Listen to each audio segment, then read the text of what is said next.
Horror movies would be nothing at all without the creepy, murderous psychopaths behind them. Over the last few decades, horror writers have created some of the most unthinkably monstrous villains, hell-bent on slaying their victims in the most brutal way possible. Today we're covering every kind of horror bad guy, movie monster, serial killer, psychological terrorist, and soul-possessor out there. I'm Whitney Van Lanningham, and these are the scariest horror movie characters. Number 10, Jack Torrance from The Shining. Most horror villains are terrifying because you know just how scary they are right off the bat, but Jack Torrance is a whole other thing. When the Torrance family first arrives at the Overlook Hotel, they seem like a totally normal family, if you consider it normal that Wendy's eyeballs are the size of monster truck tires and their son Danny talks to a little man and his finger named Tony. Danny isn't here right now, Mrs. Torrance. But shortly after arriving, Jack starts losing his shit a little bit.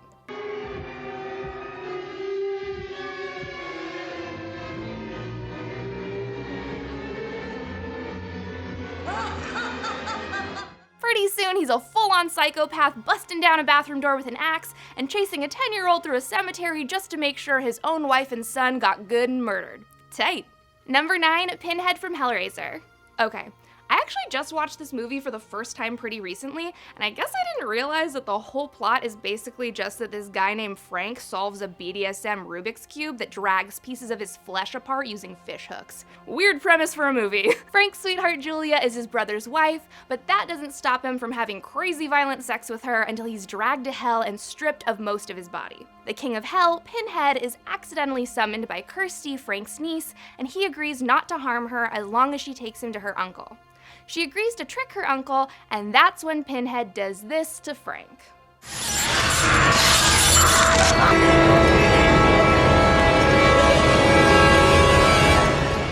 Jesus wept.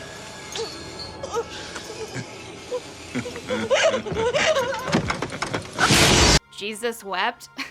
Okay, Kanye. Pinhead gets a lot more airtime in the sequels, but this is hands down my favorite kill. Number 8, Norman Bates from Psycho.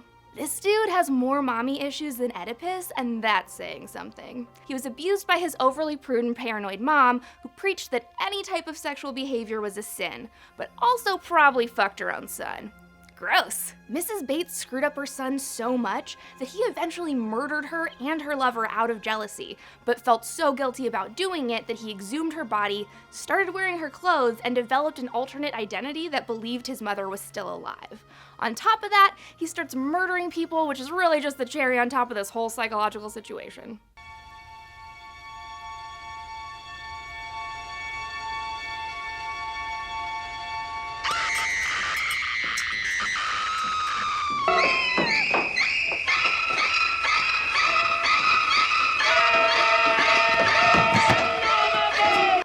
One of the most shocking horror twists of all time, because back in the 60s, it was really not cool to dress up like your mom and stab people. Number 7, Hannibal Lecter from The Silence of the Lambs. Hannibal Lecter is the creepiest dude on the planet.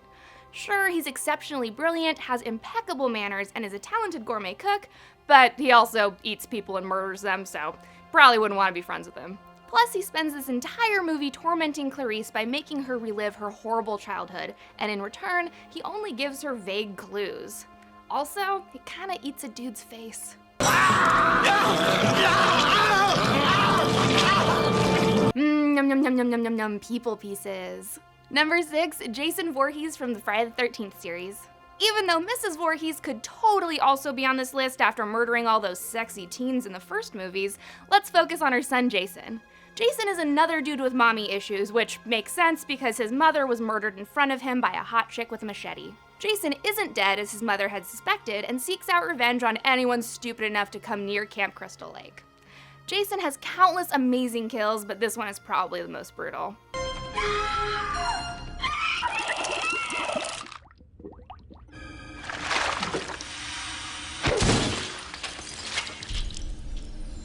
He literally just smashed her face like one of your mom's good china plates. Probably not the worst way to die in terms of pain, because she probably didn't feel herself get cryogenically frozen, but she definitely can't have an open casket funeral anytime soon. Number 5, Leatherface from the Texas Chainsaw Massacre. Okay, The first time I saw this movie, my high school friends literally sat on my hands so that I couldn't cover my ears or eyes and forced me to watch the entire thing in my friend Jimmy's dark basement. So I'm basically scarred for life.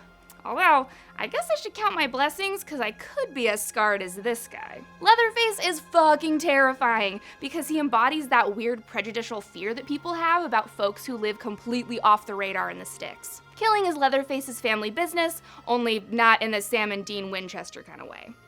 Leatherface's family is primarily responsible for his killings, and they even enter the meat of his victims into local chili cook-offs. Gross. Here's Leatherface impaling a human woman on a meat hook.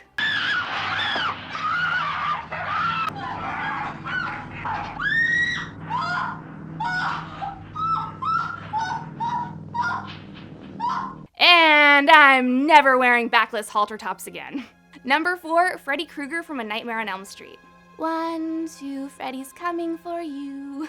Freddy Krueger is one of the most iconic movie monsters of all time, mostly because he made it completely fucking impossible to even consider falling asleep after watching this movie. The legend goes that if you die in a dream, you die in real life, and Freddy is the guy who's gonna get you with his razor claws.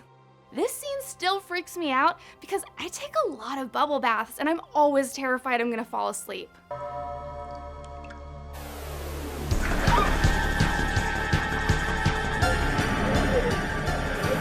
Do they make a bath bomb that would get rid of Freddy Krueger? Because if so, I'm buying 12. Number 3, Pennywise from It.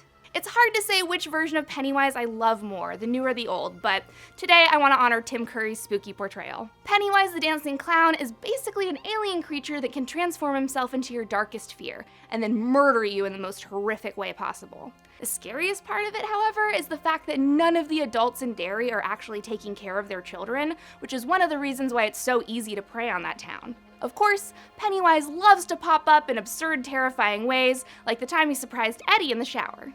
This is a little inconvenient, Eddie. Just hold on while I make a few adjustments.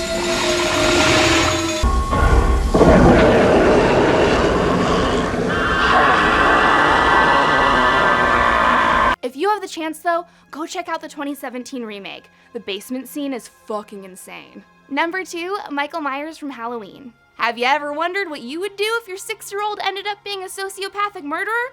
Now you don't have to. After Michael Myers, no dude, not Mike Myers, Michael Myers. Subtle difference. After Michael Myers murders his teenage sister as a kindergartner, he spends the rest of his life in a sanitarium until he turns 21 and a hearing is called to determine if he should walk free or spend the rest of his life in prison. Of course, he escapes and starts murdering people. Probably the scariest thing about Michael Myers is that no matter how fast you run or where you hide, he'll just keep walking menacingly towards you with a torturously slow gait, which makes getting stabbed by him all the worse. Annie? Paul? Linda, you asshole.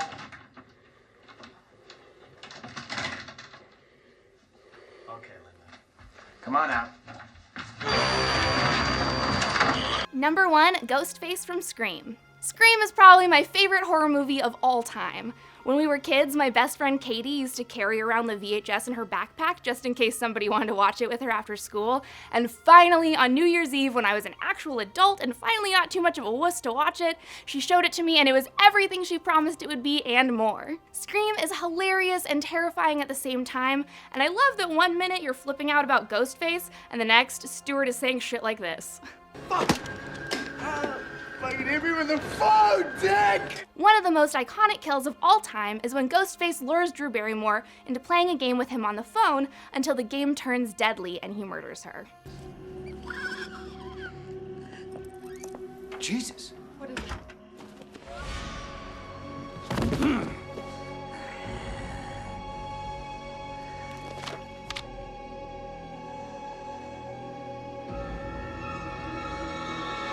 Wes Craven is responsible for 96% of my nightmares, and I'm okay with that.